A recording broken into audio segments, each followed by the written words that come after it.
What's up, nerds? I'm Ben, and recently I checked out Damien Chazelle's anticipated new film, First Man. Neil Armstrong on the moon, was it any good? Stay tuned to find out.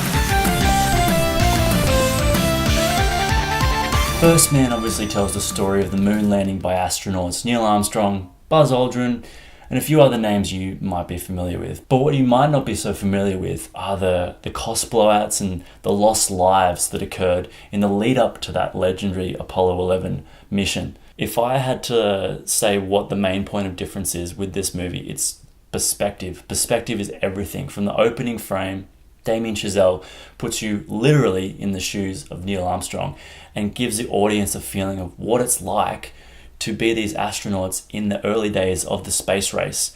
And you get the feeling a lot of the time like this machinery, this equipment is being held together by basically duct tape.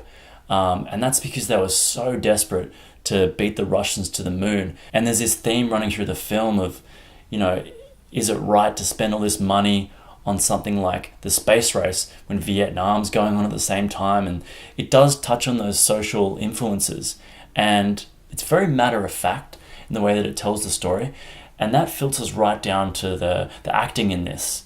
Because as we know, Ryan Gosling is in this film and he plays Neil Armstrong as quite a reserved, kind of stoic man, which I'm sure he was.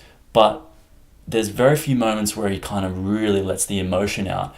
And that's something we see a lot from Ryan Gosling. But it can be said for most of the cast. Everything's kind of downplayed a little bit and restrained, which isn't to say that there's not, emotional scenes in this film. It's just, it really isn't showy at all. And I think the standout performance in this movie is from Claire Foy, not Ryan Gosling. Claire Foy is almost more heroic in a way, playing Neil Armstrong's wife, Janet. And if any of the actors are going to receive acting nominations, I think it'll be her.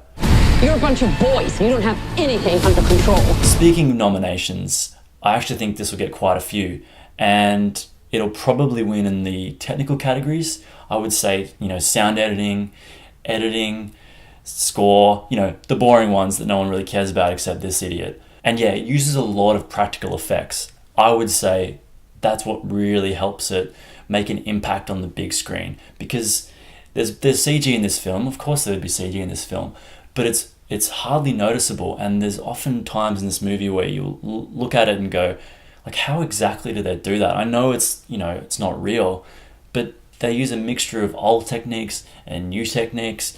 And Chazelle obviously has a real vision, and it's kind of in the same vein as Christopher Nolan, living by the principles of keep it real and people will appreciate it. And I think audiences will really respond to that. Definitely see First Man on the biggest screen you possibly can. Take your dad, take your mum, take your dog. This is no swearing in this movie, no sex. Just good, clean space fun, really. So First Man definitely gets the thumbs up from me. Let me know what you thought of it in the comments down below. Subscribe to us on YouTube, like us on Facebook, and until next time, I will see you nerds at the movies.